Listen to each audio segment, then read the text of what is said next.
Eu sou o Marcos Paulo, sou cirurgião dentista, especialista em saúde da família, e hoje eu trabalho dentro das políticas de equidade, que são políticas voltadas às populações vulneráveis aqui dentro do Estado. Trabalho hoje com a saúde da população LGBT e a saúde da população negra, e estou dentro do Comitê Técnico de Saúde Integral da População Negra, nesse processo de condução dessa política.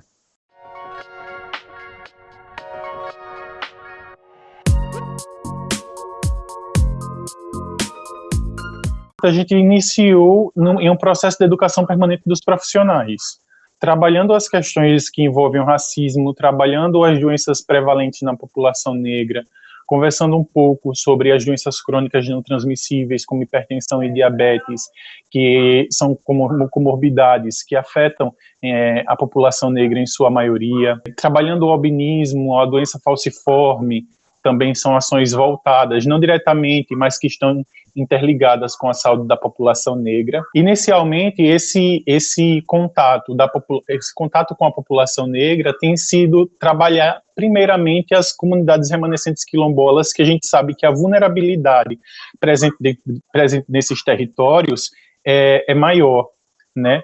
Então, conhecer quais são as demandas de saúde que estão em torno dessas comunidades, a gente consegue perceber que hoje uma das atividades que nós estamos realizando é voltada à saúde mental da população quilombola, junto à supervisão de atenção psicossocial, com atividades onde nós vamos fazendo inicialmente um monitoramento, conhecendo a comunidade, fazendo um diagnóstico, e após isso a gente aplica ações voltadas à situação de saúde daquela comunidade, seja, por exemplo, na comunidade de Jacuí-Mocó, nós percebemos os casos de suicídio. Então, a partir disso, nós fomos atuar para comunicar, sensibilizar os profissionais sobre as questões de violências, sobre as questões de suicídio, sobre as questões que perpassam a saúde mental. Hoje, as principais atividades são voltadas a esse monitoramento e esses apoios em loco. Sabemos que a execução da política de atenção integral à saúde da população negra, ela tem à sua ponta o município. E nós, enquanto Estado, nós temos suscitado a conversa sobre essa percepção do município acerca das questões de saúde da população negra, principalmente as comunidades remanescentes quilombolas, e fazendo esse levantamento dos dados epidemiológicos de como está a situação da saúde da população negra atualmente.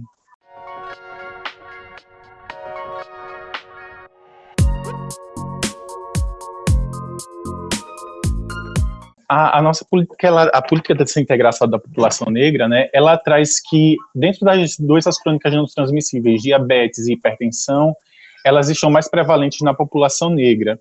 Além delas, nós temos a anemia falciforme, que é uma condição genética que está muito presente também nas populações negras. E o albinismo, eu acabei esquecendo o nome de uma outra doença, é a deficiência de glicose, da glicose fosfato desidrogenase, que também é uma deficiência que está mais acometida dentro da população negra. Fora essas, a gente também tem que perceber que dentro da saúde como um todo, nós temos casos, por exemplo, de violências voltadas à saúde da população negra nas maternidades, que é a violência obstétrica, né? Então, essas discussões são discussões que nós estamos suscitando, fazendo para que a gente consiga perceber a saúde nesses recortes, nos recortes de gênero, nos recortes de raça, sempre entendendo que, apesar da a saúde, ela precisa ser equânime, não apenas igualitária, né? A gente precisa observar essas especificidades dentro dos nossos processos de trabalho. Então, existem as mais diversas doenças vão estar em todas as populações, mas como é que as desigualdades sociais, as desigualdades econômicas que perpassam a população negra afetam, condicionando e determinando a saúde dessa população.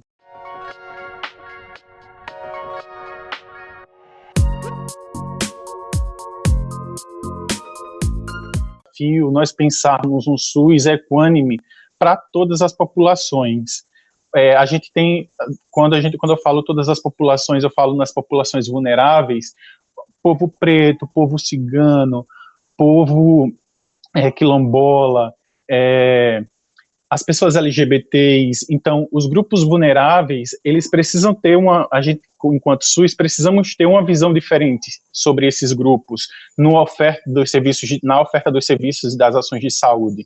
E eu acho que o SUS ele ainda está caminhando para a gente conseguir primeiro perceber essas diferenças dentro da nossa sociedade.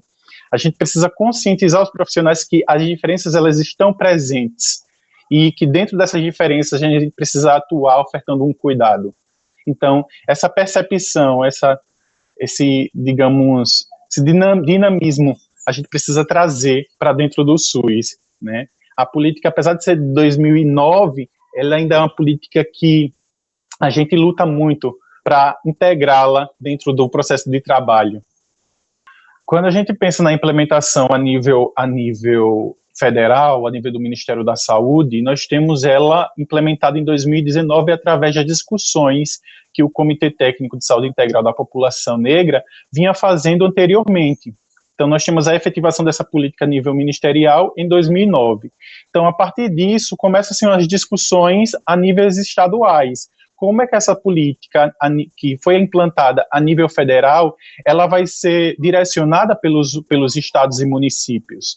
Dentro do estado de Alagoas, nós não temos essa política executada na sua perfeição, na sua totalidade, pelos municípios. Muitas vezes a gente desconhece a política, a gente se perde dentro de tantas as políticas que nós temos para trabalhar. Então, acaba que essa visão sobre a política, ela se perde. A nível estadual, nós, como eu tinha dito, nós implementamos o comitê em 2018. Então, essas discussões de 2009 foram suscitando as conversas a nível estadual e foi implementado o comitê para trabalhar essa política a nível estadual em 2018. Então, é a partir das atividades do comitê que a gente começa a discutir como é que ela vai ser elaborada, como é que a gente vai trazer os recortes nacionais a nível estadual, né? E essas discussões, elas começaram a ocorrer e foram paradas no início da pandemia, como eu disse. Então, em 2023, esse ano, no início do ano, nós reativamos o Comitê Técnico de Saúde Integral da População Negra a nível estadual, para iniciar novamente, puxar novamente essas conversas, para que a gente consiga ter, a nível estadual, a política implementada.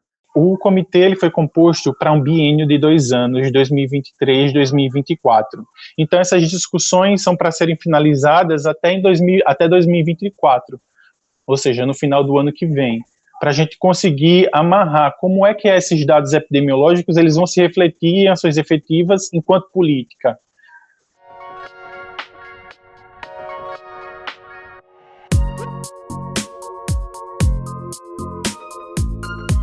Um dos principais casos que nós temos hoje é em relação a, como eu falei, ao preconceito. Esse é um dos pontos que mais são trazidos entre os usuários, o preconceito, o racismo, né? E como é que a gente tem trabalhado? Como é que a gente vai trabalhar esse usuário? Como é que esse usuário ele vai ser recebido? Essa é a forma que nós temos pensado em trabalhar. Dentro das ações, dentro do acesso, a gente sabe que o acesso ele é igualitário a todos, mas a gente sabe que quando o usuário ele procura a unidade de serviço, a unidade básica de serviço, o posto de saúde, né, como a maioria conhece,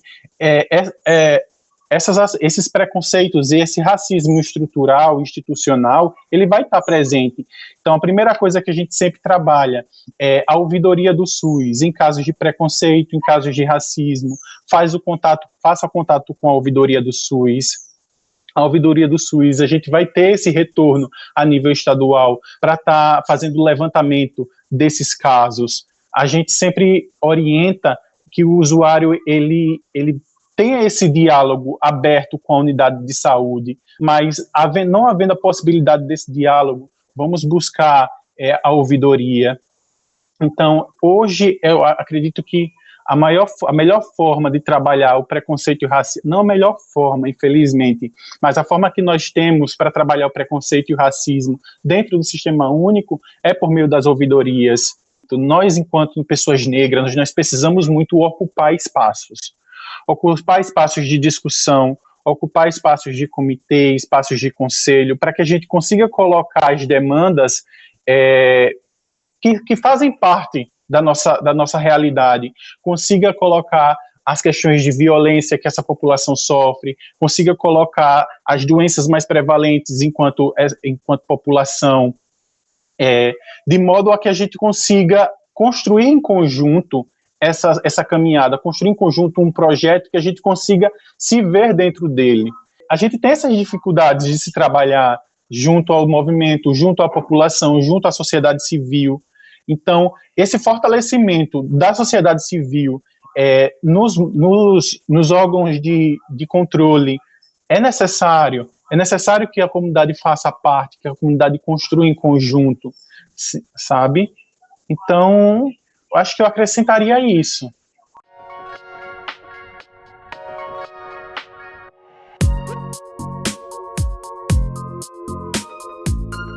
Nos órgãos de controle é necessário que a comunidade faça parte, que a comunidade construa em conjunto.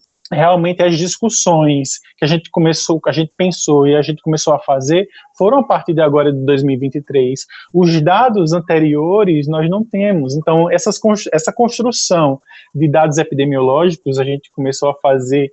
Eu poderia citar aqui, conversar com você sobre os dados de suicídio dentro da população negra, os dados de mortalidade materna e mortalidade infantil, que são dados que a gente precisa olhar para eles, sabe? Porque quando a gente vê dentro dos sistemas de informação, a gente vê uma disparidade enorme entre a população preta e a população branca, sabe? Mas todos esses dados ainda estão sendo estudados, então por isso que quando eu falo, eu tenho sempre a cautela de colocar aquilo que nós já temos feito, mas não colocar aquilo que está lá na frente, né? Porque realmente, se você parar para pensar, a gente tem hoje, dentro dos sistemas de informação, pouco mais de 90% dos casos de suicídio entre os anos de 2018, entre os anos de 2016 e 2021, você vai ver que 90 e poucos por cento dos casos são da população negra. Então, assim, a gente precisa pensar essas situações. Por que está acontecendo nessa população? Tem a interlocução com álcool e outras drogas. Então, assim, é um mundo. Só que as discussões, elas precisam ser até certo ponto. A gente ainda está avançando, ainda está construindo.